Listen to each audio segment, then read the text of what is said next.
தகவலும் எங்களுக்கு வந்து சேரவில்லை. அவர்களாகவே கருத்து சொல்லி கேள்வி கேட்டு அவர்களாகவே பதில் சொல்லிக் கொண்டிருக்கிறார்கள்.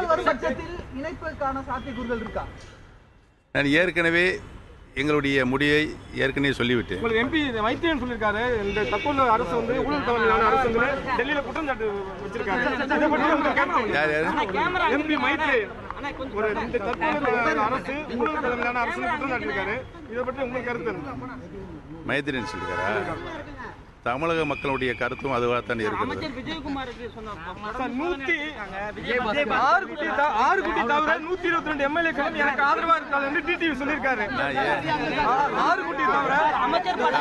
அவர்கிட்ட கேட்கணும்.